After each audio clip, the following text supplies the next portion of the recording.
Good morning, people. Good morning to you, people out there in TV land and online radio, who listening on Digital Soul Radio, digitalsoulradio.net. We want to thank the staff and management of AOC Community Media coming through again. We had some slight technical issues getting on the air, but those things, when you're doing live TV and you're on public access, I know we could do better, but the better part is you supporting AOC Community Media. I want to thank William and Skip and Brother Shahid and all the great staff of AOC Community Media who believes in freedom of speech. And that's going to be the topic in a broad sense, that the stuff we're going to bring up today on Real Talk TV. Again, please support AOC. Get my cup again. How many times we can show the cup? You know, my mother asks other people in the list TV audience, what does he have in the cup? Well, he has nothing in the cup. You know, that's a keepsake. It's a keepsake. I steal it from Sister Khadijah. Again, so much is going on this morning, and we go right and cut to the chase. There's I think it's not an Amber Alert, but I seen a request on social media for this young lady right here. I'm gonna put up. They're trying to find her. This young lady, her name is Chloe Dugas. She's 14 years of age. She's 6 foot. I'm sorry, she's 5'4" and she was last seen in Sunday in Scott. They're looking for her. If you see or heard of any information concerning her, I think you should contact the local sheriff department in your area. Missing child, endangered runaway, as from Sister Shamika Senegal, who posted this on social media. And we certainly try to evolve Real Talk TV into something that will help also inform the public, besides the controversial comments that we do make on this show. And controversial would only be in the mind of the people who disagree. But anyway, this young lady is missing. Please contact the Lafayette Sheriff Office, according to the website on Facebook. The recent updated as of 9 hours ago. The young lady is missing. Again, her name is Chloe Dugas. She's missing and listed as a missing child, endangered runaway. You know, people be careful with all the issues with our youth today. I want to also talk about some things that's going on in the community. There's a public hearing notice that could be held at the Downtown Convention Center on Wednesday, April 29th. That's at 5 p.m. You get a chance to speak on how the federal dollars are spent in your community. What you need to be in the room, according to the flyer, is titled "United for Our Community, Building Power Through Participation." It's a public hearing notice. Please make it out to the Downtown Convention Center and check that out, people. It's something very important that you should do. Go and voice your opinion. And hopefully, this time I'll make it out with the cam. Since I didn't use it for Festival International, I had some issues that came up at the last minute. I wasn't able to cover the events for Festival International like I promised some people, but hopefully we could get out there to the Downtown Convention Center and cover this event. Because I think right now, entertainment is okay. It's okay. But right now, we're at a crossroad in this country as far as the Black community being formed and being part of the community, while some want to exit out of the equation completely. So very important. You want to voice your opinion, get out there to the public hearing notice at the Downtown Convention Center on tomorrow at 5 p.m. People, please check it out. I have another flyer I wanna bring up. Okay, the Village 337, Brother Devon, he's got a virtual, I think a virtual town hall meeting. You could go check out his page, and he has the information up there for you to go through. You say you're invited to Village 337. Let's build a stronger community together. Community meeting Thursday, April 28th, 2026, 6 p.m. A virtual meeting. When we say about virtual meeting, it's online only. And you got a chance to chime in. Everybody got computers. Everybody got cell phones. The technology is here. So go and check out the Village 337 on Thursday, April 26th. I'm sorry, April 28th. I'm sorry, April 28th, 2026, 6 p.m. virtual town hall meeting. Go and check that out, people. I'll bring this up right here. The second, Pastor Hogan asked me to request me to have this. Pastor Hogan in New Iberia, second annual gun buyback hosted by Hand to Hand Combat, Bump Johnson Park on Hopkins Street in New Iberia, Louisiana, July 25th at 12 noon. Free food. Okay, check that out. Whether you agree with the gun buyback program, if it's working or not, check it out. I think the focus should be on legislation with this people like the governor who want to put a gun in everybody's gumbo pot, but he want to rail against certain things that happen with firearms. Okay, check that out, people. I think Pastor Hogan is on the right track. It's better to do something than nothing. Okay, better to do something than nothing. Also, people, Mental Health and Suicide Prevention March. That's going to be Saturday, May 30th in New Iberia. Check that out. Get with Pastor Felton Hogan on that. That's another, I think it could be at the,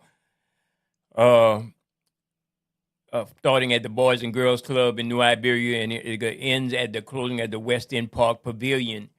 That's another noble issue that we should talk about in our community, and a noble issue that the group is doing. Also, bring mental health, suicide prevention march that is coming up, and I'm trying to read two things.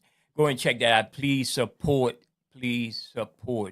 what Pastor Hogan is doing. Again, Pastor Hogan, you're right, my brother. It's better to do something than nothing. Some people just talk about things and they don't put it into action. So I'm glad we are able to put together a media operation to let people in by letting them know things are going on in the community. So check that out, people. I want to bring up this right here, and certainly that's something you people should go and read about. A lot of us are utility users. We consume utilities from this company right here. This is one of the largest utilities company in the South, CLECO. CLECO, an electric utility service, approximately 298,000 customers in 24 Louisiana parish, is being acquired by International Investment Group. CLECO announces acquisition by an international investment group. And then why would you be worried about this? Why, Brother Jay, why would you say this is very important? Because right now, the utilities company are already raising the rates. They're already doing so many different things. Then you got this war in Iran that's pushing up the cost of utilities. Everything has a domino effect on everything, right? So to have an international investment group purchase CLECO without the people knowing who that is, what that is, and not having information. But we are the consumers. Like, that's the only game in town. If we was to say we don't want CLECO, I mean, we'd be clean out of lights, right? And electricity and energy, right? So we, as a consumer, has the right to know who's purchasing this. Could it be one of those Middle Eastern companies that bottom line could be tied into the war in Iran, and if they have to incur debt and losses because of the war in Iran, will they pass that on to the consumer? So we need to know what international investment group is buying CLECO. See, this is what they do to us. This is the limited information that they give us, long as they're taking our money. And I always say it with some of these media, local media companies, corporate media, they take our advertising dollars and they nickel and dime us with the real news. And what media is supposed to be about, not just by taking your money. Like, I know it's a business platform. I know it's a business model, but why are they taking your money and what they're going to do with the profits they make? They're not going to help you get ahead. The bottom line is the corporate CEO going to make a lot of money and funnel it back to the likes of Donald Trump. So people, the bottom line is this: pay attention to who's buying Clico. As a consumer of Clico, you need to know who's buying this large entity that serves you, essential services, in so many words. Okay? You heard your governor rant and rave this past week based on the shooting they had in the Mall of Louisiana in Baton Rouge. And one of the quotes he said, he got 18,000 acres of land for you people. You know who he's talking about, right? Black folks. That's a quote I got off of social media, and that just tells it all, people. That tells it all. But right now, I'm going to play this clip. I will pull up, and you could decide for yourself what he means by that. I know he's angry, but you know they had a group of young kids were killed in Shreveport by through gun violence and mental illness, and he didn't say a damn thing on that level the way he said it about this one Caucasian person, which is still wrong, you know. But that tells you where Jeff Landry buttered what side of his braid is buttered on, you know, the white supremacist side. He says it all in this video. So let me play this video, people. I'm done with them. It doesn't matter how old they are. This is the kind of violence that we end up with when we engage in those kinds of policies. And I'm asking the legislature to go back and look at the laws. Over the last 5 years before I became governor, or 8 years while I was attorney general, I watched nothing but hug-a-thug policies in this state, a watering down of our criminal justice system. In fact, people that go into common places and decide to engage in that kind of violence, we should put them away for life. I'm done with them. It doesn't matter how old they are. Somebody has failed. It's not the government's job to raise these people. It's common sense not to go into a public space with a gun and start shooting around blindly. If a judge chooses to hand down weak sentences to known violent actors, if a judge decides to turn violent offenders loose with minimal restrictions, if a judge fails to treat gang-driven violence without the gravity it deserves, I am going to call them out individually, publicly, clearly, and directly. And I mean even the federal judges as well. If it's up to me, I'd send them all there for the rest of their lives. Next. There you go. He's ranting and raving like a lunatic, much like his dictator in chief up there in D.C. We'll come to him shortly. And the question you got to ask: is he right in the way he's presenting? Remember, Louisiana's consistently last in everything. First in all the negative stuff, last in all the positive stuff. Gun violence and lack of proper economic outlooks for our young people is part of the problem. Many political think tanks and social think tanks and educational think tanks have said that. So why Louisiana ranks last? It's because of people like Jeff Landry, the mindset, the mentality, whether they were Democrats or Republicans, is the same mindset. Louisiana is a prison state. We have the most prisons. We have the most people locked up again. We have a lot of detention camps with horrendous conditions. The ACLU just filed several lawsuits against the federal government concerning these detention camps where people are living in utter squalor. This is Jeff Landry, Louisiana. That's what he imagined. His idea is just much like the Project 2025 people that runs the Trump mindset. They want to lock up every person of color, especially black people, and can create the conditions for it to happen like that. And it's no blame that a gunman is wilding out and doing some things. It's no blame or no one situation. But the reaction and the way you solve problems is always to lock more people up and criminalize more people for minor stuff. So put them in that circle, and it's just like you're growing some crops. You fertilize the ground with the right stuff, you're gonna have a decent crop, and that's what Jeff Landry is fertilizing the future for more criminals in our community. So that's why we got to take charge and call it for what it is. Jeff Landry is a white supremacist, however you look at it. And when our other elected officials who are scared, shaking in the boots, scared to tell him that to his face, when they have the balls or whatever to tell him he's a white supremacist, maybe one day we might see some changes in the state of Louisiana.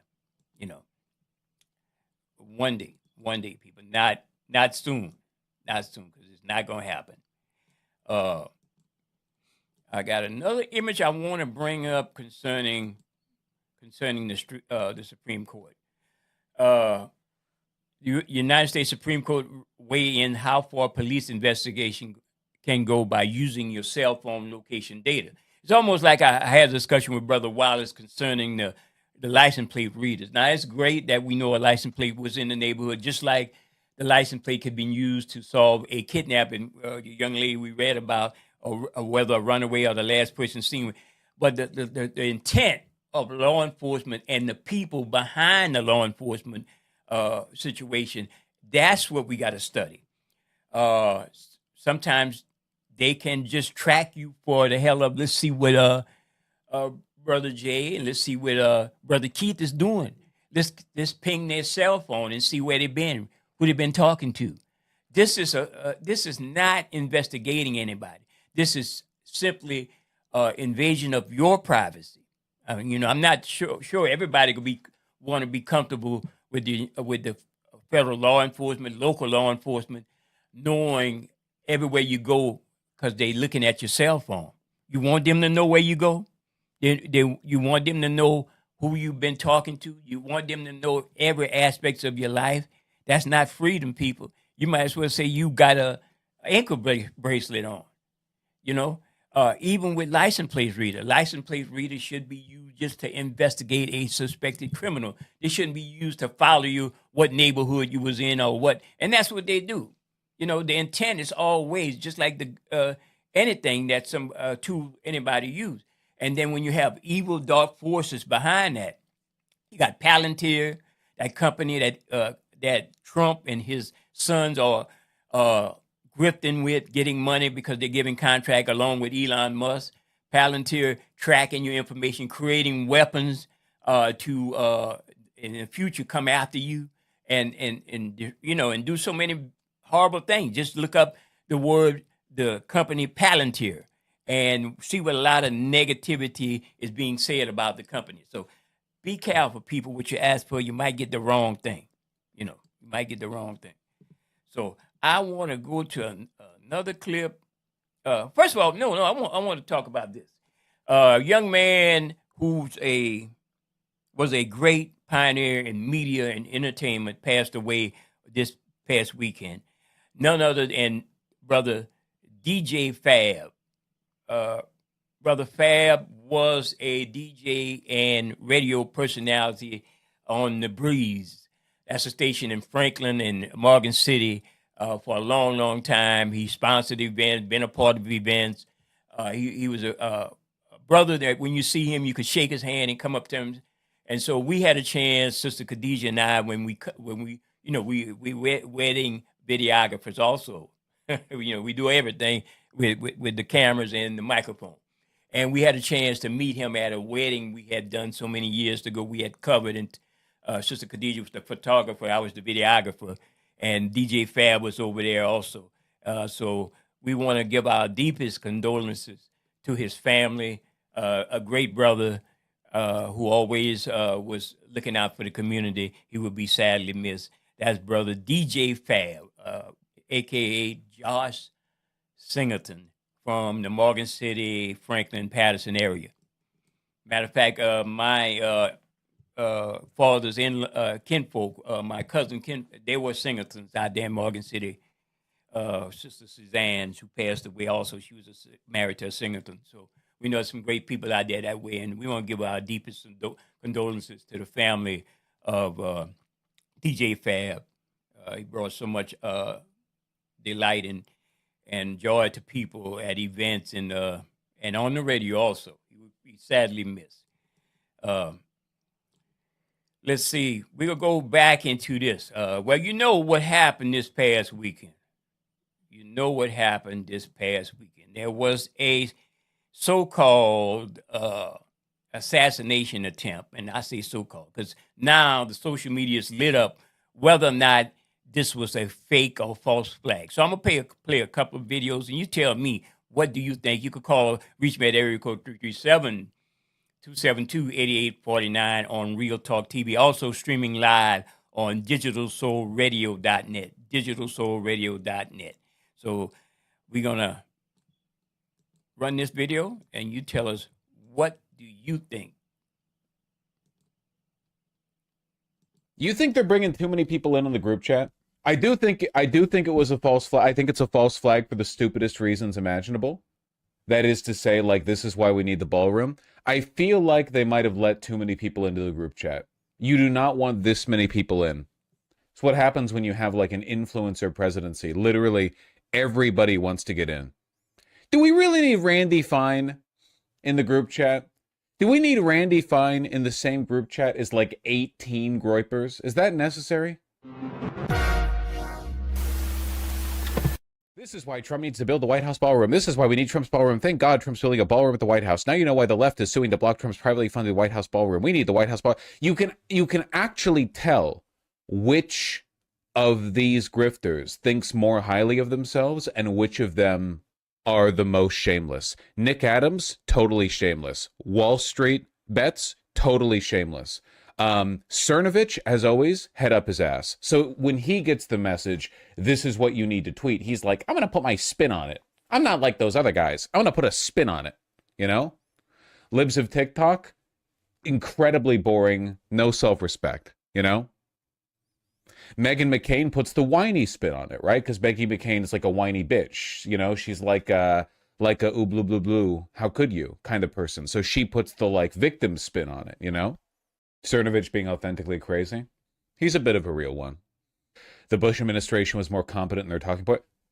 In the Bush administration, they didn't have group chats. That's the thing, you know? You couldn't have Signal group chat leaks during the Bush admin because Signal wasn't a thing back then, okay? Whatever Telegram these people are all sitting in, Telegram didn't exist back then. They were not all in IM channels. It's only a tiny fraction, too. I know it says it right here, by the way, but in case people don't know, like, we already knew this, because it's obvious, because for one, it makes sense, and for two, you can see it, like, it's evidence of this behavior. But Ashley St. Clair, Elon Musk's baby mama, who turned away from the right when Elon blocked her on everything and then took away her blue check mark for the crime of asking him for the child support payments that he promised, said that basically every right-winger on Twitter is in the same group chats, and they're all just given marching orders by the admin. Like, it's like what happens at Fox, but like way more dumbed down. It's literally just you wake up, hey, everyone, tweet about this. Okay. And they all tweet about it. Like, it's just like that. Like, it's very, very, very, very top down. Yeah, they let Fetterman in the dang group chat. We were there front and center. That venue wasn't built to accommodate an event with a line of succession for the U.S. government.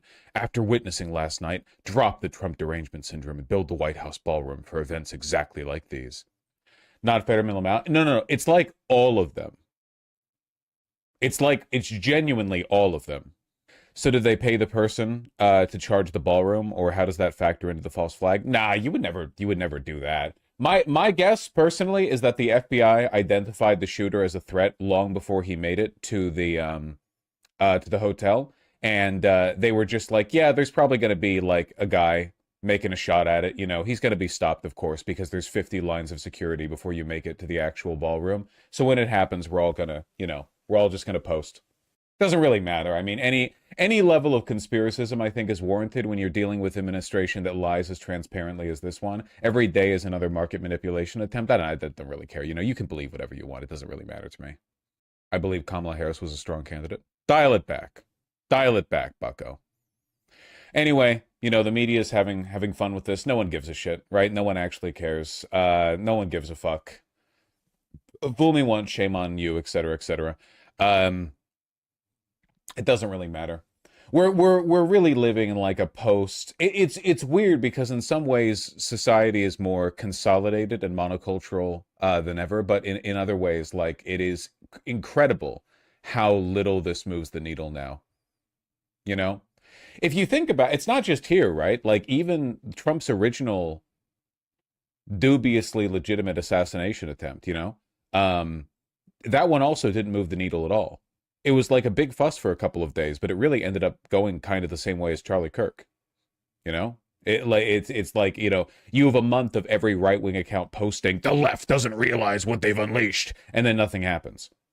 Officials believe the suspect traveled by train from California to Chicago and then on to Washington, where he checked in as a guest at the hotel. At the very first time Trump ever went to the White House Correspondents' Dinner as president. Train base. Yeah, they're getting their anti-train pointers in. Kash Patel found bullets in the ground, anti-ballroom scribbled across them. They actually do have his manifesto, which is really, really, really funny for a specific reason. Okay. Hello, everyone. So I may have given a lot of people a surprise today. Let me start off by apologizing to everyone whose trust I abused. I apologize to my parents for saying I had an interview without specifying it was for Most Wanted. I apologize to my colleagues and students for saying I had a personal emergency. By the time anyone reads this, I will most certainly do need to go to the ER, but can hardly call that not a self-inflicted status. I apologize to all the people I travel next to, all the workers who handle my luggage, and to all the other non-targeted people at the hotel who I put in danger simply by being near. I apologize to everyone who was abused and or murdered before this. To all those who suffered before I was able to attempt this, to all who may still suffer after, regardless of my success or failure. It is an ass manifesto. I don't expect forgiveness, but if I could have seen any other way to get this close, I would have taken it. Again, my sincere apologies. On to why I did any of this. I am a citizen of the United States of America. What my representatives do reflects on me, and I am no longer willing to permit a pedophile, rapist, and traitor to coat my hands with his crimes. Well, to be honest, I was no longer willing a long time ago, but this is the first real opportunity I've had to do something about it. He's holding. While I'm discussing this, I'll go over my expected rules of engagement, probably in a terrible format, but I'm not military, so too bad. Administration officials, not including Mr. Patel, they are targets prioritized from highest ranking to lowest. Can somebody please give me an explanation for this, which is not conspiratorial? So he's concerned about the Epstein files because he called Trump a pedophile. Kash Patel is literally the most complicit person in covering them up. Pam Bondi's out already. Why specifically remove him here with no explanation? The only explanation I can think of, and I'm being real, and I'm sorry, is that all of this is fake, and that Kash Patel is going to be fired soon. So the reason they excluded him is because they didn't want him to get any victim cred. And also this was written by like a retard. I need another explanation than this. Why on earth would somebody willing to sacrifice their own life taking a run at the pedophile president specifically cut out Kash Patel here? Because it'd be mad funny. Yeah, I guess. And this gives legitimacy to oust Kash. I mean, there are rumors he's soon to be, fired anyway. So, excuse me. I don't think Patel was excluded, Vosh. I just think he's relatively low ranking compared to cabinet officials. I don't want to yell at you. I wasn't really interested in like bad devil's advocate argument. Like administration officials, specifically not this one person. Come on, why single him out? Also, again, director of the FBI. He's not exactly low ranking. Anyway, yeah, it's all fake. False flag. You see, they took J.D. Vance away before they escorted out Trump. Yeah, I saw that. That was pretty funny. They know Trump has like, I don't know, however long left. He's a fan of Kash's work on the Charlie Kirk investigation. That'd be pretty funny.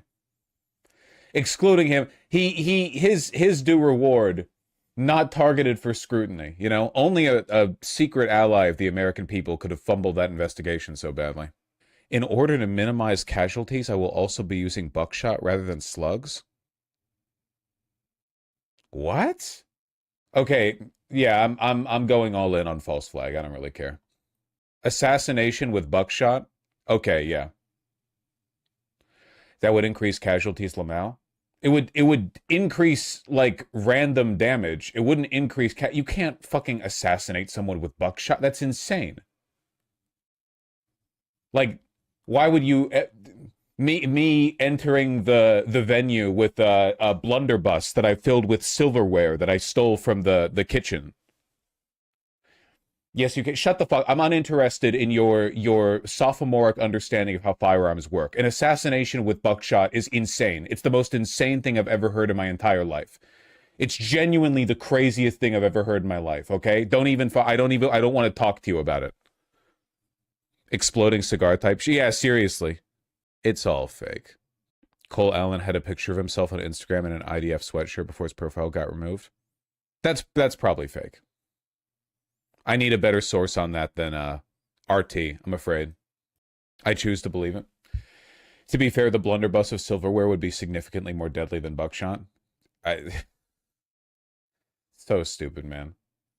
It really does reek of indignancy, though. Like, Trump is fed up with judges blocking his ballroom construction. So he was like, all right, everyone, I'm going to leave the White House one time. And then we're going to fake this. And then I'm going to be really indignant about it. Look what happens. Hey, everyone, look what happens when I leave the White House. It does seem like a him problem. Okay, Vash, I have one theory. One theory for the buckshot, or one theory for why Kash Patel, director of the FBI, primary architect of the cover-up of the Epstein files, would be the one single person excluded from scrutiny in the manifesto. In the 2-page manifesto, this looks like it was typed up on the train ride over. Okay, I'm actually going to lose my fucking mind at people in chat who are like, well, technically you can kill with buckshot. You could kill someone with a spoon. Are you actually going to do this right now? Are you serious? Are you real? Did you know that? Well, actually, you can kill someone with a drop of water if you accelerated to high. An assassination with buckshot? I'm not hearing with you guys. I'm not doing this today. I'm not doing this today with you people. He felt bad for Kash getting cucked, like he knew beforehand. Your cortisol's already spiking. My cortisol's going to spike to the fucking moon if I have to see a subreddit post later. I think that Vosh confused birdshot with buckshot. That doesn't Vosh real. If the cardioid artery got struck by, technically, actually, it could kill. There are many pellets in the buckshot. You could kill 50 people actually if every pellet hit the cardioid artery of every person. I'm gonna lose my fucking mind. Shot Vosh with a buckshot full of cortisol. That would do me in. Oh my god. Anyway, 6 new posts just hit this subreddit, all calling you a fat retard. Only 6? That's not so bad. Trump falling here legitimately posed a higher risk to his well-being than the buckshot could have. All right, that's enough of that. I mean, you see, now that's just a microcosm of social media, and this guy who does a podcast, and he was just dissecting a whole lot of comments off of Twitter. Now, that's the reason I want to play this, to show you from a different perspective, conscious black folk, what others are saying in more mainstream, in their sense of the way they look at the world. I want to play that part. You know, it's crazy. I mean, you're going to leave Kash Patel out, I guess, because maybe it is a false flag. Bull, whatever they're trying to do. But I got another video I want to play from. Let's see where. Right here. Here's another one right here. Yeah, so many got this almost the same theme of false flag or fake stuff right off the bat. Do we really care? Oh my goodness. So let me start off by saying I don't condone any type of political violence. It's bad. Don't do it. Now that I've made my disclaimer, now that I've gotten that out of the way, let's be honest. Does anyone care? All right. I think we're all aware of what took place over the weekend. You had a dude who tried to take Trump off the planet yet again. And it just, at this point in time, it's just becoming all so tiresome. It really is. Because I'm not a conspiracy theorist. I think those people are crazy, obviously. But you have to admit, I find it a bit coincidental that every single time this man is down in the polls, there's always a crazy person who tries to take him out.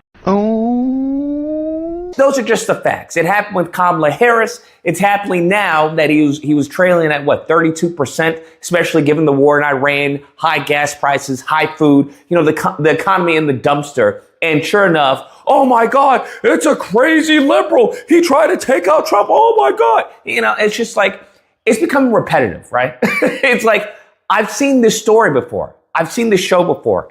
Are there any new episodes? Like, what's going on? You're giving me the same slop over and over and over again. And, you start looking at the people who are attending. It's just, these are, bottom tier, just worthless people, to be honest with you. You had someone trying to, actually, they did steal a wine bottle. You had Kash Patel, who's on the ground. And then we won't even get into the real interesting stuff, I would say. Obviously, you had Levitt talking about shots will be fired. It'll be funny. It'll be entertaining. There will be some shots fired tonight in the room. It's a big club, and you ain't in it. People can read into that if they like to. I'm not. You had Trump. I found his demeanor to be very interesting because if you juxtapose this with what has happened at rallies before with him, where he thought he was in danger, his reaction is very different. There was one video where he thought somebody was running up on him, and he's like, and in this one, you hear shots fired, and Melania is like startled because she realizes that's gunfiring, and Trump is smirking.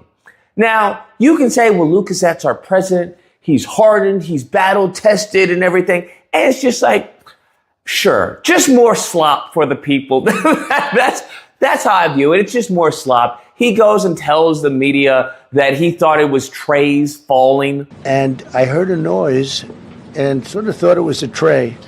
I thought it was a tray going down. I've heard that many times, and it was a pretty loud noise. And it was from quite far away. He hadn't reached the area at all. They really got him. Come on now, dog. Yes, 100%. Because trays falling on the ground and gunfire sound exactly alike. I don't know, man. I'm just so removed from everything. I'm so desensitized to all this drivel, all this slop. It's just American slop. That's what it feels like at this moment in time. American slop. Idiocracy where people just eat it up and like, well, Brondo's got what plants crave. But Brondo's got what plants crave. It's got electrolytes. And it's like, you can't, really, that's what you think? Is that really? The guy, is seen wearing an IDF shirt.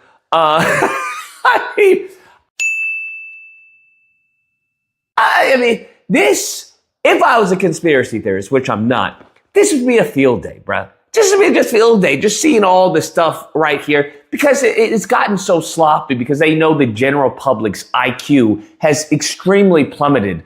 That, they don't need to put on a show and everything, which is what many would argue this is, because every single time something happens, we always get a perfect picture, right? There's always somehow camera people that, while shots allegedly are being fired, while we don't know if there's one or more shooters, everyone's just hold that pose, that's it, perfect. And it's just like, okay. Oh my God, I can't believe this. This is horrible. The political violence. We have got to, turn down the temperature. I don't, maybe it's just me. Maybe it's just me because I've been doing this for a minute and I've seen this. But there's got to be a point where everyone's like, y'all see this, right?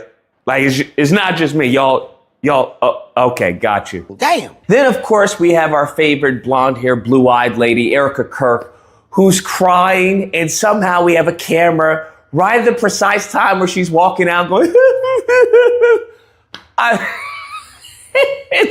it's all just bad theater. That's what it feels like. I'm not saying this is bad theater. No, what happened was real, 100% real, not staged at all. But it just comes off as bad theater. That's what it comes off of. How many times we're going to see Erica Kirk crying and her fake tears and all of this? It's like, okay, gotcha. But I do have to say, my favorite part in all of this is how Trump spins this as a positive, right? Because when, the first thing that pops into your head when someone or the American people, listen, think about this.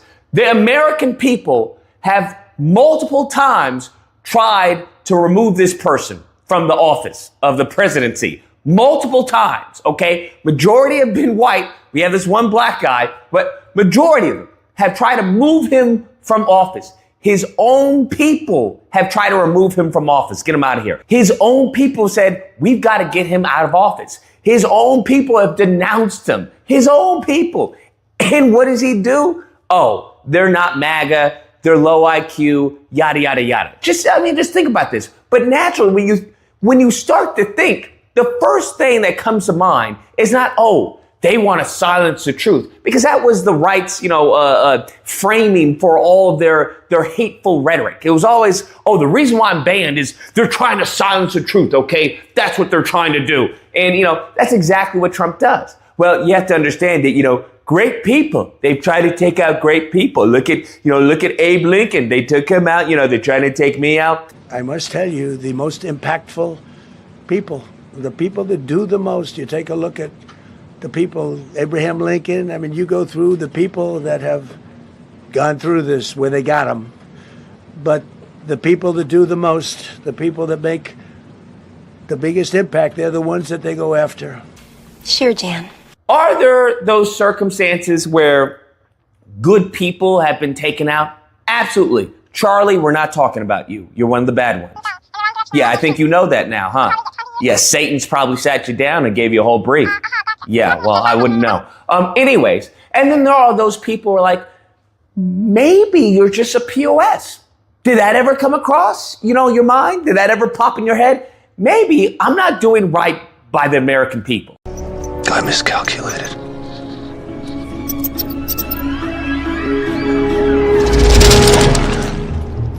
I couldn't have miscalculated. But no, that's that's not how narcissists work. It's always that, no, they're wrong. They're wrong. I'm practically Jesus, all right? I'm practically Jesus. And then I'm going to lie about me being Jesus and say, oh, no, I was a Red Cross, doctor because, I'm healing the American people as they starve to death. It's just, this guy's mind. And all because of what? Huh? Was this really better than the woman who ate collard greens in the bathtub because you didn't think she was black? There are those people who are like, this is what I voted for. Those people you can't help, bruh. The only thing that can help them is, their lips around the nuke. That's the only thing that's going to help them, see the light. Damn. I don't know, man.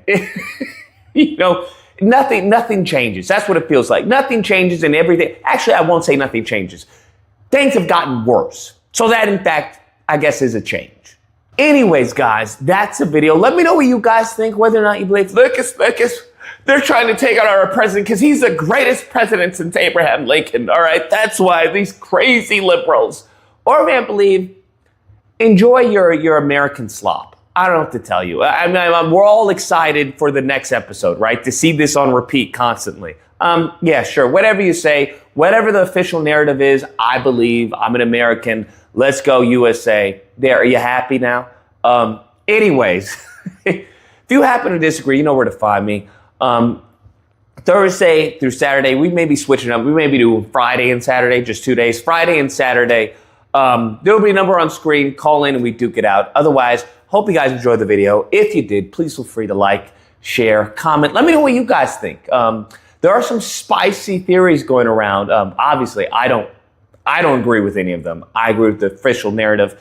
This person, no criminal record, try to harm our God-fearing president. That's disgusting. Make sure to subscribe and all that fun stuff. Till next time, guys. People another perspective. And I say, well, today on Real Talk, we could examine what other people are saying about this. And is it important to you what happened over the weekend with this person in the White House who they call a president? Is that important?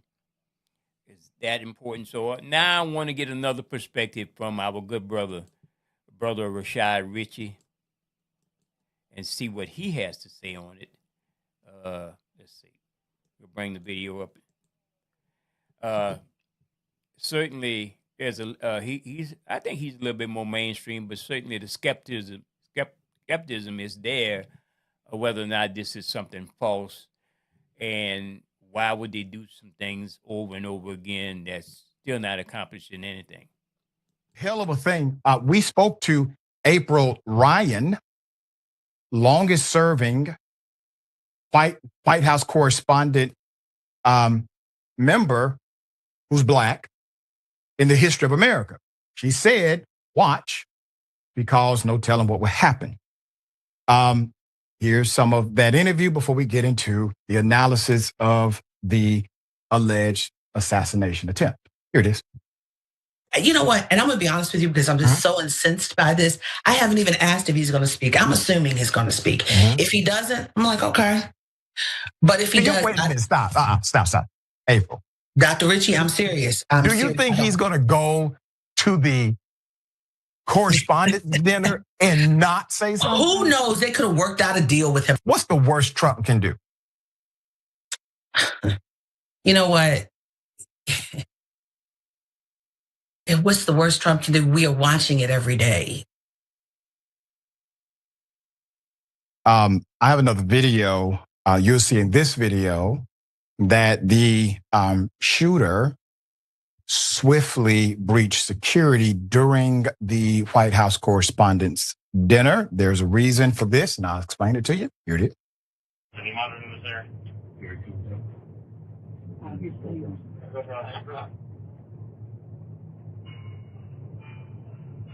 Shall I post it as soon as he passed the match?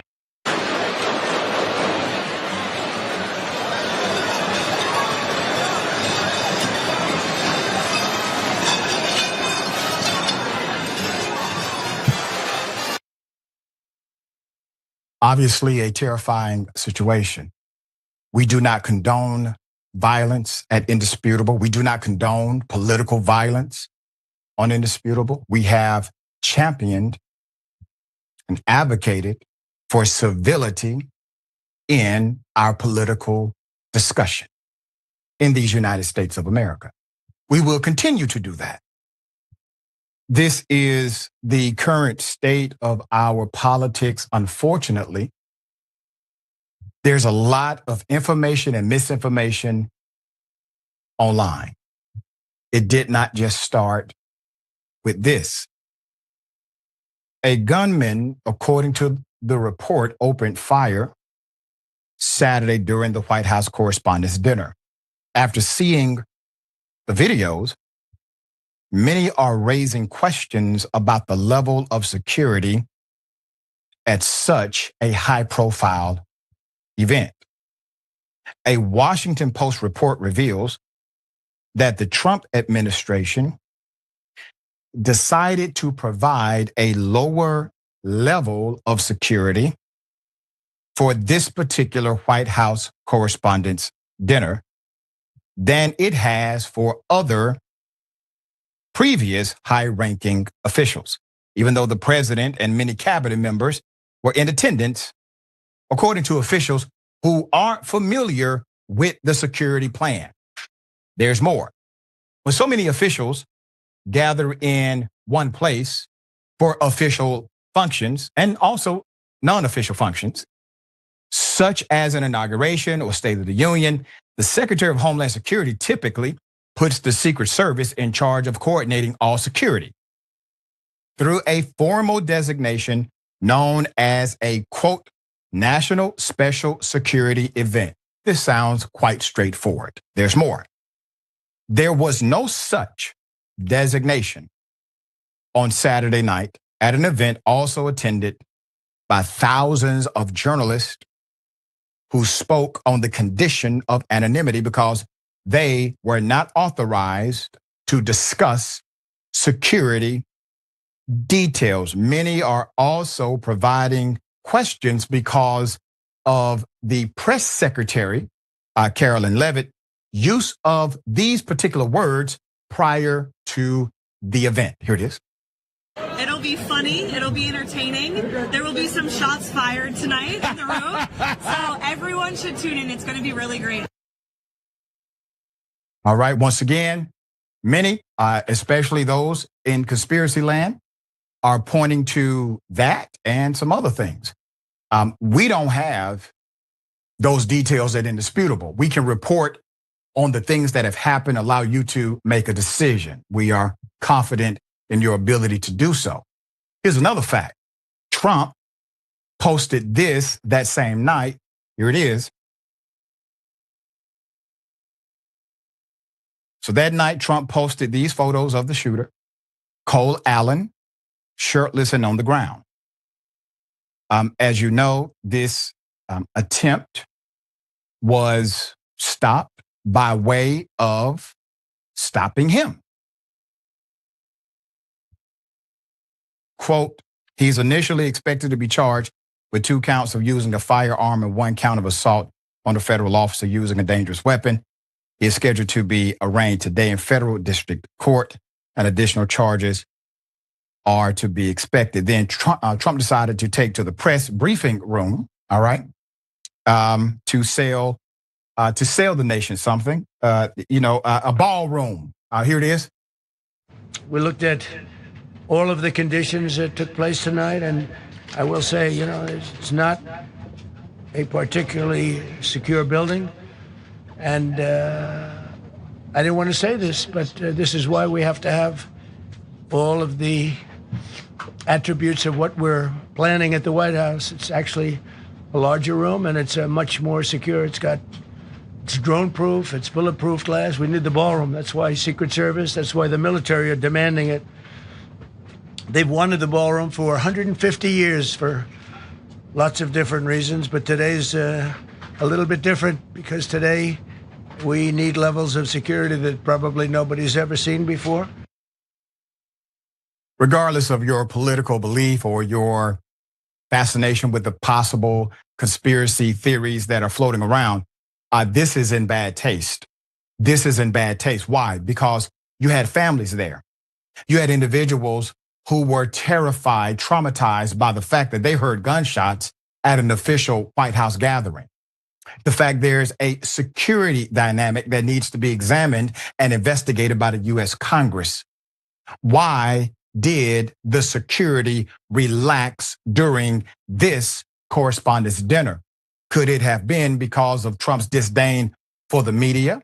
Could it be something more sinister? These are questions that only become more pressing when within minutes or hours, individuals who were shot at decide to try and sell you something that they have been told by a judge cannot be sold. There's more. The Department of Justice acted accordingly. So the DOJ on Sunday pressed the preservation group who's suing the White House over Donald Trump's ballroom to drop the lawsuit in wake of Saturday's shooting at the White House Correspondents Association dinner. Before I go to the letter, let me explain cause and effect. You have relaxed security at the event according to multiple individuals familiar with the security plan. You do not have a special designation from Homeland Security in order to have an exacting security protocol. You have an individual who is able to breach multiple levels of security and shots are fired. You're in this audience. You hear these shots. You are traumatized. Immediately after that, the Trump administration, led by Donald Trump himself, they try to sell you on a ballroom, okay? I'm just putting together facts. Tries to sell your ballroom.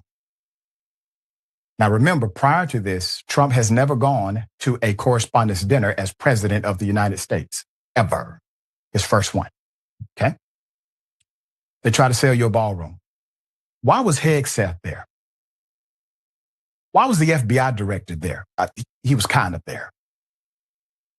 Why everyone else who obviously has had disdain for the media? Why is the press secretary giving commentary about the media that she says is antithetical to truth? Why are they there? This is unprecedented for Trump. Somehow the narrative transforms into this, a ballroom. Now, Some of you may say, well, that's an insensitive approach given what has happened.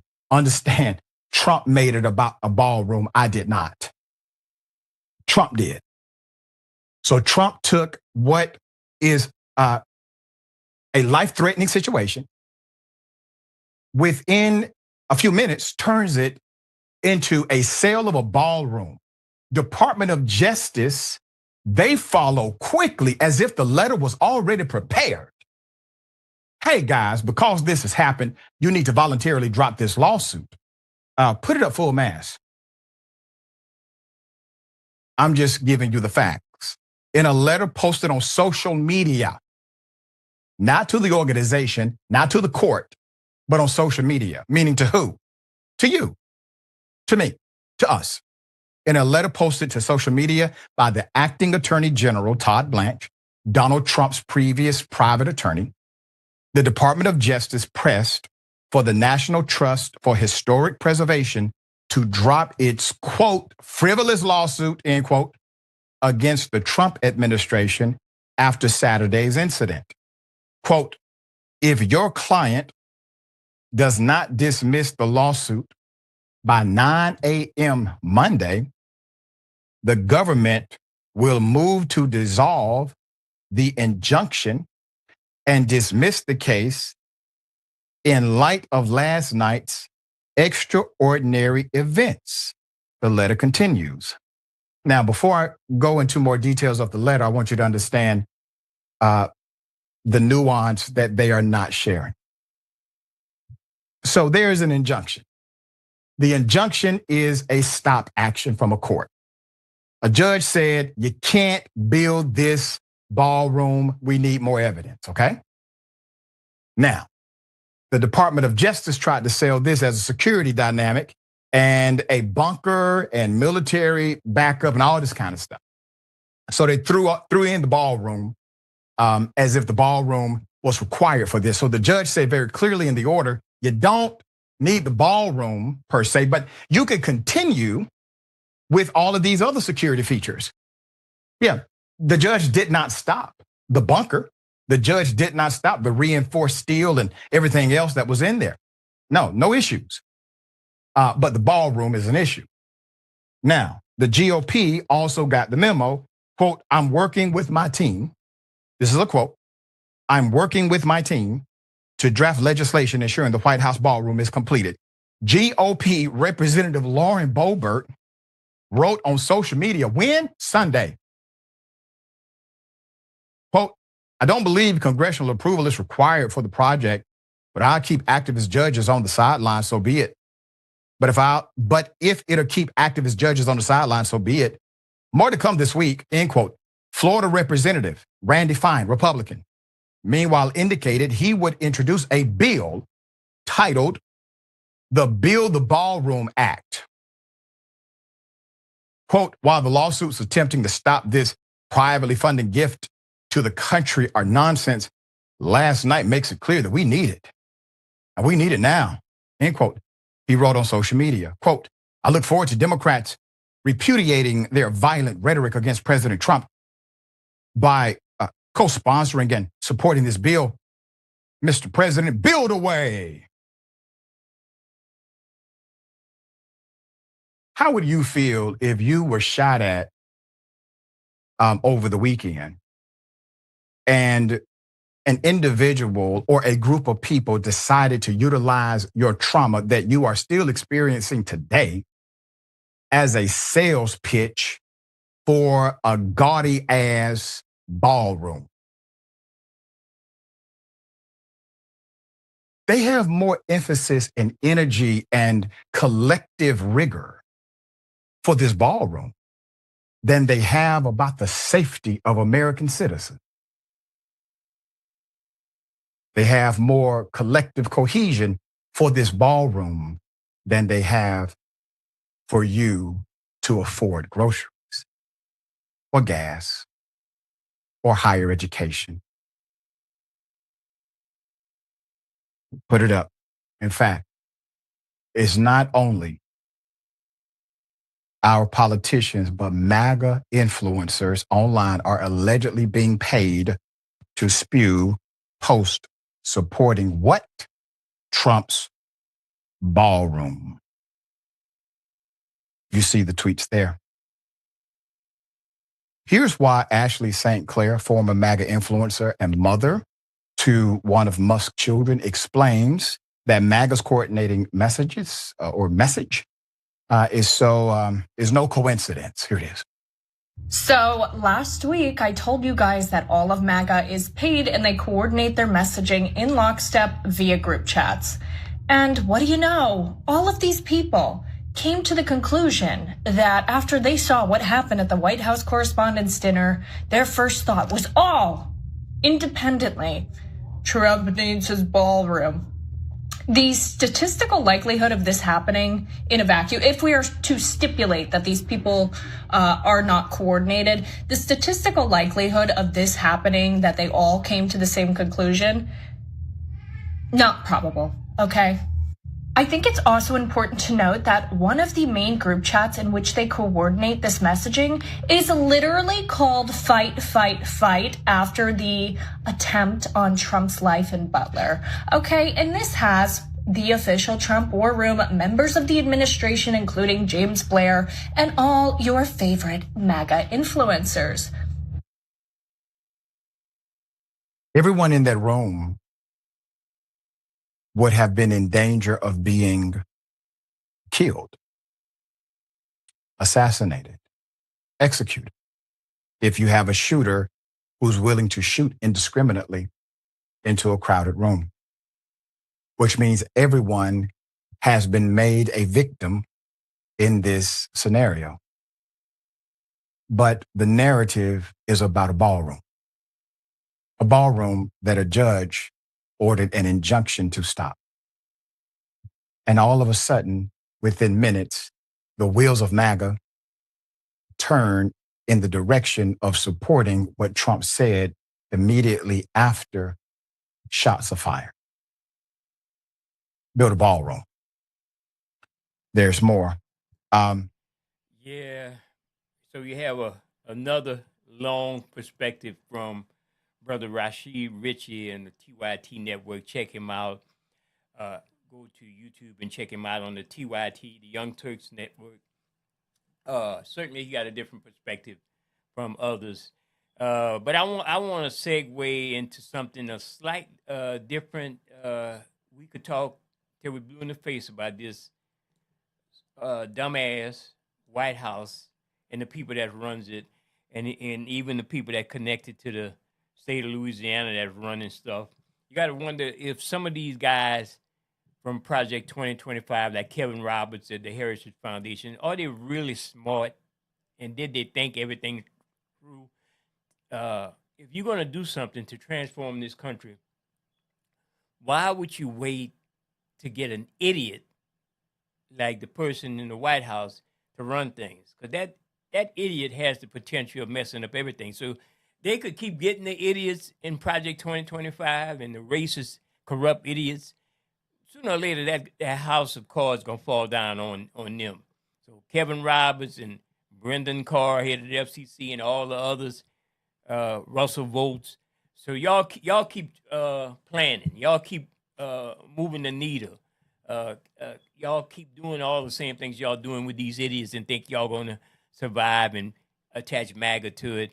Think it's going to work out for you guys. The house of cards going to fall on you guys. Let me segue into this also, people, from Dr. Rashad Ritchie. He always got some interesting videos on what is going on in the United States as it pertains to law enforcement brutality. Black man yanked out of the car by cops over the use of a turn signal. We have the video. It is insane. Here it is. She trying to snatch my phone. Hey, you can't do that. You can't do that. Wait, y'all, wait. What? Wait, stop, y'all. I don't have nothing. I don't have nothing. All right, walk over here with us. Put up the picture for a mask. Let me explain what you just saw.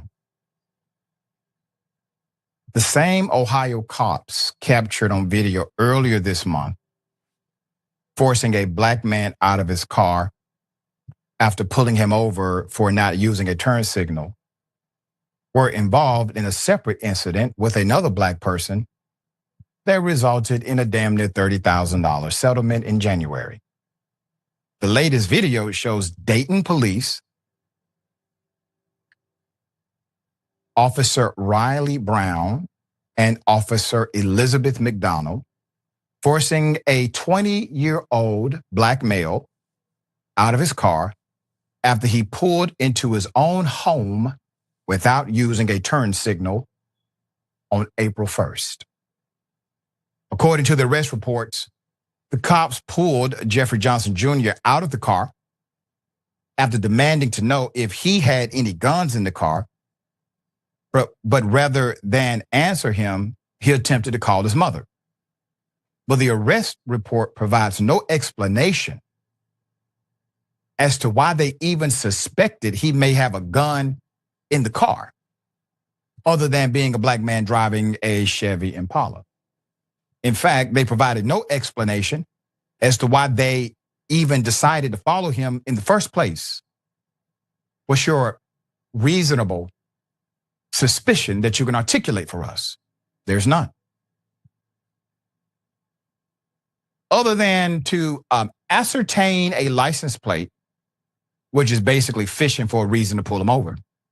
The cops continued following Johnson until he pulled into his driveway without using a turn signal, which was when they decided to engage in a pullover. They then claim in their report that they smelled marijuana coming from the car, but they evidently did not find any. They did not find any guns because all they charged him with was obstruction, resisting arrest, driving without a license, and not using a turn signal. Okay. So Johnson's female passenger recorded the incident and posted it to TikTok. She also said they have a history of being harassed by the same cops. Quote, "We have had 4 encounters with these officers and have become a target. These are the only officers we ever have had bad experiences with, and something needs to be done before it's too late. No one cares about situations like this until someone is dead," she wrote in the description of the video. I have more information. Now, before I get into the additional information we have on these officers, I want to remind everyone that many cities have disallowed, they have passed laws making it illegal for cops to do what's called pretextual stops. Stops to figure out if you have a license or not, maybe a license tag issue or registration, or I smell marijuana. These are now illegal in many major cities because these pretextual stops were utilized in a way that shows significant racial bias and were the prerequisites for cops to have engagement and attempt to either A, find something else or lock you up for a frivolous charge. And it wasn't worth the manpower. It did not get actual criminals off the street. What it did is it tied cops up in a whole lot of paperwork while, well, violating rights in the community weekly. And so mayors and city councils got together and said, we're going to make these stops legal now. However, in this city, in Dayton, that's not illegal. Both McDonald and Brown were 2 of the 4 cops listed as defendants in the lawsuit filed by Toy Allison Colowina. This was in 2024. This individual was arrested on fabricated charges for doing what? Recording cops arresting her sister in 2022. So Dayton had to settle a use of force lawsuit with the woman. In that case, Colowina's sister, little sister, who was a minor, called police, possibly for help. But they showed up to the home and arrested her for the reasons that have not been made public. When Colowina, 34, attempted to record the arrest, before cops pounced on her, arresting her on fabricated charges and leaving her with permanent injuries, in January, she agreed to a $27,500 settlement. So what do you have? You have defunding the police by way of the police. You have what seems to be a corruption element inside of the department, if not permeating through the entire department. You have a cause and effect where the juice isn't worth the squeeze. It's not. These are minor infractions being alleged all the way to the true issue of a fabrication. A fabrication of charges is a crime. That's against the law. That's violation of oath of office. Now, it's one thing if you are a petty cop. That means that you're corrupt in heart. Okay? You're petty. But to fabricate charges, you're criminal. You're criminal. All right. Dear brother, thoughts here. It's one of the Dayton police were like getting sick of ICE taking all the headlines lately. You know what I mean? They're like, hey, Right. we still suck too. But everybody remember we're still fascists. Now, I mean, I'm glad y'all are covering, these stories like this on this show, because it does feel like other things have, taken precedence since Trump got back in charge. And that's a sobering thought to consider, right? It's like we were trying to put out these, various systemic fires for so long, and then that upset enough people enough that they reelected Donald Trump, and they just lit so many new and more raging fires that we're now worried about having to put out. And if and when we manage to make that happen, we're going to remember it's like, oh yeah, all this other stuff is still smoldering too. You know what I mean? Like cops are still out there, still being corrupt, still on their BS all the time. Just also shot. The ordeal that Afro Man just went through was slightly more whimsical reminder of the rot at the core of the American policing, but also in Ohio, I think, right? But anyway. It's everywhere though. And yeah, it hasn't gone away. They haven't magically gotten better just because something worse arrived and started, getting everyone's attention instead. So it's a good thing to, point that out periodically. And a reminder that, still work to be done in that arena. That's right. Well said. And that's why we stay on top of it, providing a voice to those who are disenfranchised around the country. And some of these stories don't make it out of the local news element, and some of these stories don't get reported at all. And so we're very thankful for the audience who cares.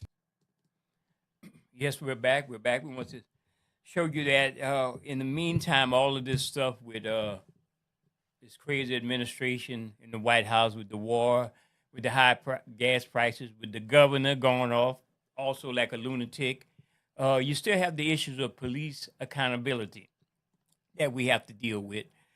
I know I got this flyer here from from Sister Danielle Harden concerning the Ronald Green. It's a painting that was released, some painting with some other individuals on it. And I'm gonna bring it up right quick.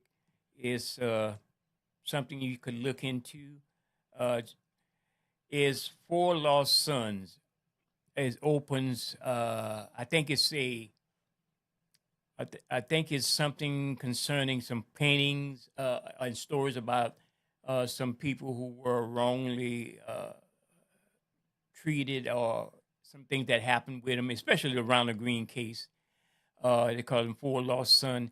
It opens Saturday, May 9th at 6 p.m. at the Art Center at 6601 St. Claude. I assume that's in New Orleans, and I'm gonna get some more information on it. It's interesting to see these paintings of these young brothers. They're not that young, but they're young. I call them young brothers, and they lost their lives at a young age where they could live to be a full adult. So I certainly want to get some more information from Sister Danielle Harden, who is the sister of Brother Ronald Green, who was assassinated or who was involved in an extrajudicial killing, him being the person killed at the hands of the Louisiana State Police. So check that out, people. Just go to if you go to Facebook and look up Danielle Harden, and you're gonna, I think, see the information on the painting. I don't have all the information ahead of me right now. I know we got about almost 30 minutes left, but I want to play this clip right here from the Defiant Lawyers Network. That's Reverend Augustus Corbett, who's an attorney, and he went deep into the issue of white theology, meaning the system that some of our black preachers are bringing into their church with theology concerning what others do in their church and applying that in the black churches. So let's see what Brother Augustus Corbin has to say. He's an attorney. Also, he's a pastor, also, a reverend. So let's check him out. To black people than slavery itself, because this has lasted longer than slavery. And that is, it shaped how black people saw themselves during slavery and see themselves today, and how the world saw us yesteryear and how it sees us today. It taught our ancestors to see their chains as God's will. And it taught white America to see those chains as divine, natural order. So this video is not about church. It's not about religion. This is about power. White theology is the invisible hand that blessed slavery, justified Jim Crow, sanitized police violence, and excused the theft of our dignity and humanity. And folks, here's the cold, hard truth. If you don't understand how white theology works, you'll be up here fighting racism with your fist, while the real weapon, the mind, remains in their hands. In this video, I'm not here to convert you. I'm not here to proselytize you. I'm here to expose the lie of white theology.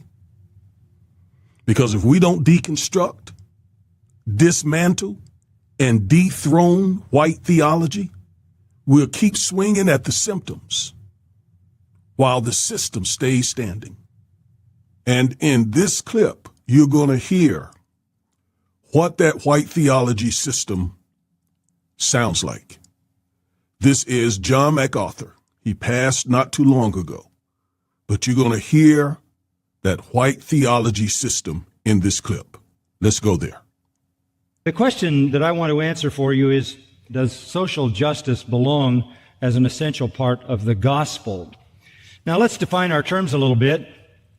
When we're talking about social justice, we're not talking about legal justice. We're not talking about the law. We're not talking about things that are lawful and unlawful, good and bad, right and wrong, sinful and righteous. And so we're not even talking about divine justice. Divine justice, as God meets it out, will be perfect justice on all levels. We're not even talking about biblical justice. What the Bible has to say about justice is also clearly revealed. We're talking about something different than any of those things. You don't find social justice as such in the Bible. Social justice is a term that describes the idea that everyone has the right to equal upward mobility, everybody in a society, equal upward mobility, equal social privilege, equal finances or equal resources. And if you don't have those rights and you don't have those opportunities, the society is by nature unjust. And I just want to rush right in to say, of course, society is unjust. Nobody would argue that. The government is flawed because it's run by sinful, fallen, corrupt human beings. And try as it will, collectively it lifts itself up a little bit, but it's still fraught with injustice, inequity, discrimination. We aren't arguing that at all. But what has happened in this new effort to gain social justice is the demand of various groups of people for circumstances and consideration very different than what they think they have received. They believe that they have been treated unjustly, and now it's time for the society to treat them justly. And I would add as well, wherever anybody has been treated unjustly, they ought to be treated justly. Where anybody has been treated cruelly, they ought to be treated kindly. But what social justice is saying is that we have been deprived of privileges in the culture. We have been deprived of power. We are the unempowered. We have been deprived of position. We have been deprived of property, of status, of prosperity. We don't have what the powerful people have. And consequently, there is no social justice for us, those of us who are the deprived. One word sort of sums it up, and that is the word victim. Each of these segments of our population who are crying out for social justice believed that they have been victimized by others in the society. This word, more than any other word, describes their self-designed condition. The self-perceived victims of social discrimination today are women who believe that they have been long abused by men, not only personally, but sort of collectively. There are the poor who believe that they have long been abused by the wealthy. There are the ethnic groups who believe that they have long been abused by other ethnic groups who have more power. And there are the sexually deviant, the homosexuals in particular, who have been abused by heterosexuals. So you have these victim categories: women, certain ethnic groups, the poor, homosexuals. And then there is a growing group of victims who would just simply categorize themselves as those who have to endure hate speech. And hate speech in our society seems to be anything you don't agree with. Anybody who says something to you that you don't agree with, you find as hate speech. Or anybody who says something that you don't agree with has imposed upon you a microaggression. And they're acting aggressively on you because they said something that you did not like. Maybe a word, maybe a phrase, maybe an epithet, or maybe an idea, maybe a viewpoint. So we have a growing category of victims of all kinds of microaggressions. And these are the people that are demanding social justice, and by that, they mean they want to stop being oppressed by all the oppressors in society. And the more victim categories someone is in, the more empowered that person is. The more important that person is, the more truthful that person is, the more... And that's enough of that. Where do I begin? First of all, let's talk about the fact that the one group that he leaves out, okay, he talked about women, he talked about what he says, ethnic minorities, the LGBTQ plus community, the poor, those groups. Now, what group does he leave out or off that list? White, heterosexual men. Okay? He leave those folks off the list because in his mind, those people, that category, is supposed to be in power, is supposed to be ruling everything. And so those other groups are just basically complaining as victims. And another thing that he doesn't really address, which is very important, is it's not necessarily individual racism that we're talking about. We're talking about systems that white heterosexual men have created to benefit themselves and other whites and to disadvantage those groups that he calls people who play the victim card, essentially. And notice who he is talking to. He is talking to white Christians. There were a few blacks scattered around. I don't know how any black person could sit there and hear this, but there were a handful. So he's conditioning and justifying white supremacy, racism to those Christians, to those white people sitting there. And those white people sitting there will walk out of the congregation with no sense of responsibility for the system of racism that they at least benefit from. And some of them actually utilize.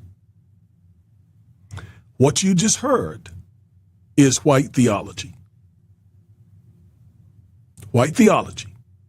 And John MacArthur has so much more to say in books and videos that I have read of him, of him and books that he's written. And he has a really large following of blacks. Or at least he did. He's passed now. And that's what they fed on. And so if black people, black Christians are feeding on that every day, reading that, listening to that, of course, they're not going to be engaged in the fight for racial justice. They're going to be repeating him. They're going to be saying, all you folks, you black people who are fighting for racial justice, you're just playing the victim card. You're just playing the victim card. Just be quiet and let white, straight men run this piece. That's the implication of that message. That's what he's saying. Because that is the group that is not oppressed. That is the group that does not experience injustice on a scale that amounts to anything. Now, of course, the Trump administration today is using civil rights law to enforce civil rights against that group as the aggrieved group, but it's a fallacy. I let you hear a couple of videos ago, a couple of white pastors who were saying all sorts of horrible things about black men because he, like John MacArthur and other white men, see themselves as victims when in fact they're really in absolute power over this country. That's white theology. We're going to play another couple of clips of him, of John MacArthur. And I want to make this very clear. I am a committed, dedicated Christian. So I am not tearing down the Christian faith. What I'm tearing down, what we're dismantling, what we're deconstructing, what we're dethroning is the interpretation, the narrative, the whitewashing of the gospel. Not the gospel itself, because you're going to see in this lecture series that the gospel is all about liberation. It's all about racial justice. But the spin that white people have put on the gospel, that's what enslaves the minds of many African American people. And that's what we're going to focus on. All right? So you shall know the truth, and the truth shall set you free. Now, you can't read the Bible without seeing how serious God is about justice and equity. Some of you may find that shocking because you don't read the Bible. But if you read the Bible, you'll see from Genesis to the book of Revelation that God the Father is all about liberation, equity, justice, righteousness. His commitment thunders through the prophets' rebukes of Israel for crushing the poor and exploiting the vulnerable. Yahweh used prophets like Isaiah and Amos to make it unmistakably clear He stands with the oppressed. He stands with the oppressed and against the oppressor. That commitment reached its peak when his son Jesus began his public ministry. You probably didn't know this, but listen. In Luke chapter 4, verses 18 through 21, Jesus opened and read Isaiah chapter 61 and declared that the prophecy was fulfilled in him. And in that, he publicly identified himself as the one sent to bring good news to the poor, to proclaim freedom to captives, to give sight to the blind and set the oppressed free. Now, I'm going to give you a definition of what the word oppressed means here in a minute. But I want you to know that God hates oppression. Racial oppression, he hates it. And any other type of oppression, God hates it.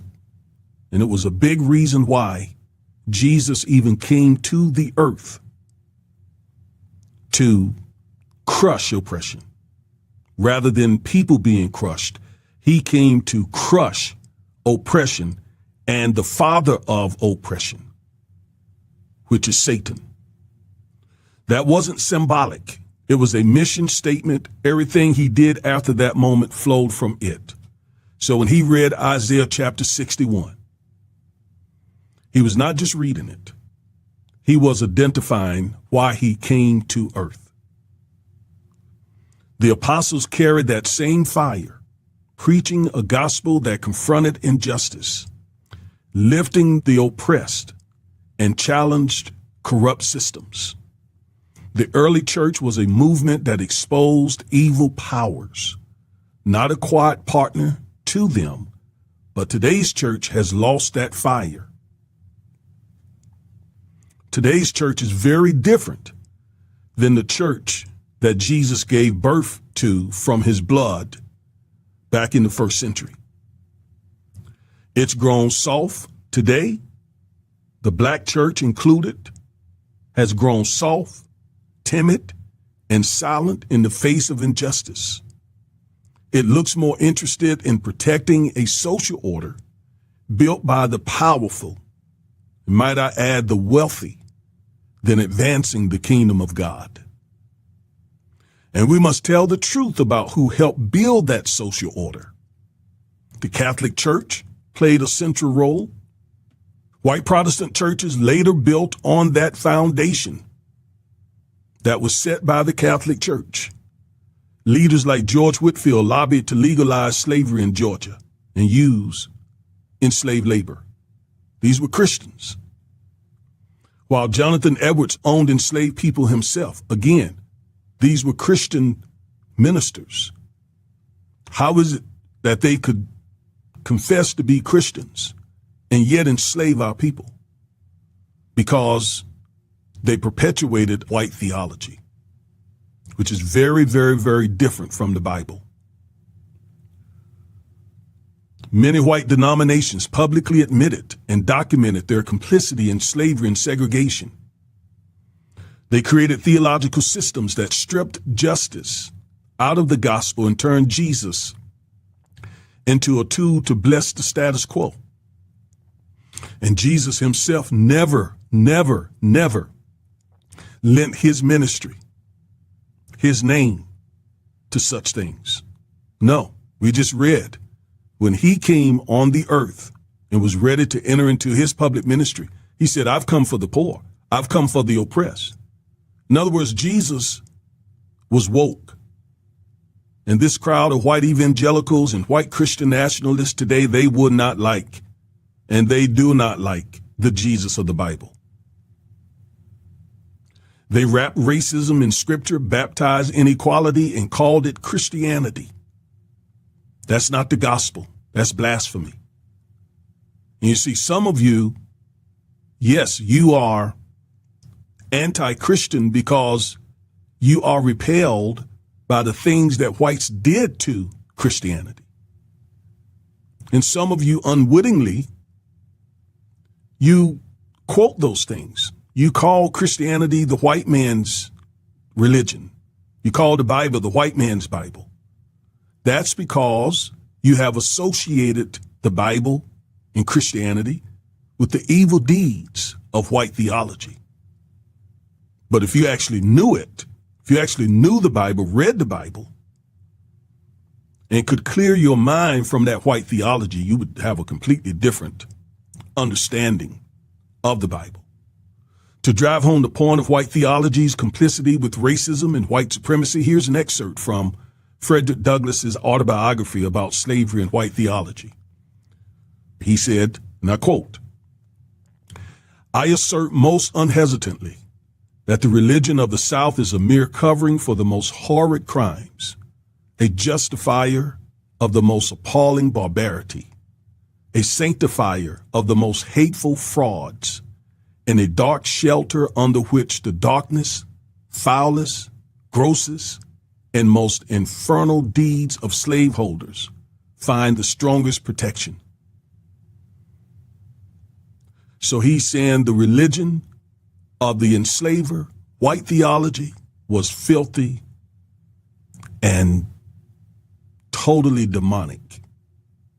That wasn't true for all whites during that day. There were some white Christians who were abolitionists and actually fought and died to end slavery. But those who were committed to the institution, the horrid institution of slavery, also tended to be the most religious. But they were evil. They were what Jesus called white sepulchres that were filled with dead men bones.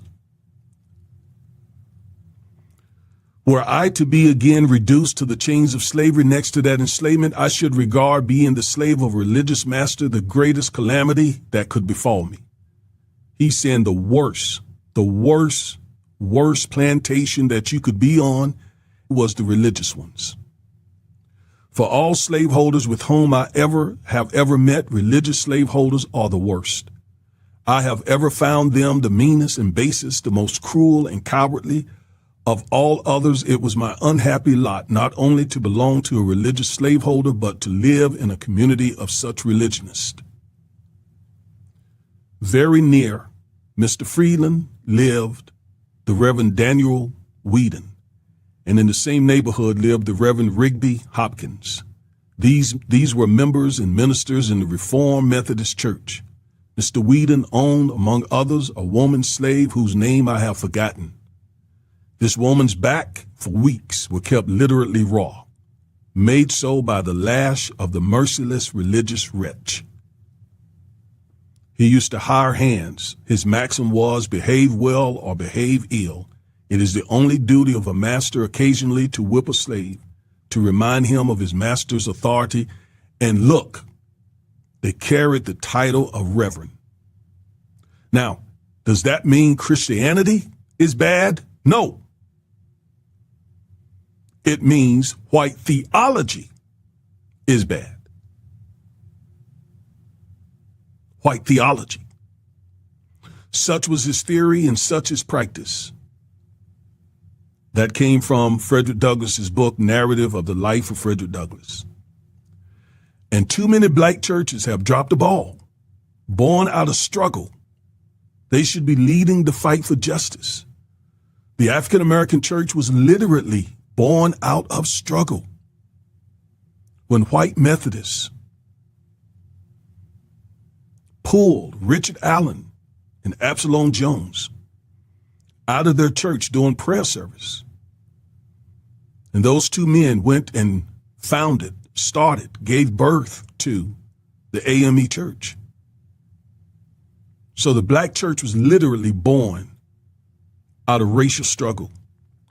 Instead, many have settled for preaching escapism or prosperity, heaven later or wealth now, while ignoring the daily realities of racial, economic, political, and social oppression.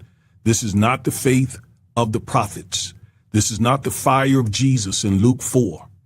It's a betrayal of everything he stood for. Part of the problem is theological training. Many black clergy are formed in white seminaries or in black seminaries built on the same curriculum, using textbooks shaped by Eurocentric theologians who never took black suffering seriously. Willie James Jennings has documented how Western theological education was built on colonial assumptions that erased or silenced non-white experience. That's where many pastors inherit a sanitized theology designed to protect power, not confront it. That is the state of a lot of African American pastors. And it's the reason why the black church is passively uninvolved in the fight for racial justice. And then they bring that theology back into the pulpit, preaching a gospel too weak to speak to black pain. This is how the Catholic Church, and by the way, this is my writing, this is my introduction. This is how the Catholic Church, the white church, and much of the black church became complicit. One created the theological framework for oppression, another justified and expanded it, and the last absorbed it. Meanwhile, Jesus' declaration in Luke 4 that we read a moment ago, when he said he was sent to the poor and the oppressed and the captives, still stands, calling his people to the side of the oppressed. And long before most churches were willing to face that truth, the late Dr. James H. Cone did. And much of what we're going to talk about will be things that he wrote and said. In fact, we're going to look at several video clips of Dr. Cone. And we're also going to look at several video clips of white ministers who perpetuated white theology. Dr. Cone, he called out white theology as a theology of the oppressor, blind to black suffering and deaf to God's demand for justice. Cone wrote that if theology doesn't begin with the oppressed, it isn't Christian theology. In this video,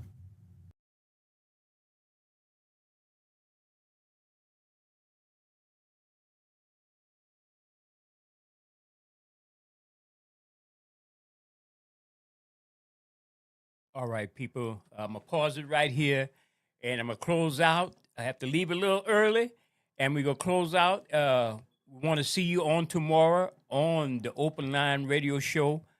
Should have a special guest on. Hopefully, we have a special guest, and hopefully we'll be in a different studio broadcasting. But I want to say today we didn't have any phone calls on Real Talk TV, but stay tuned in 2 weeks.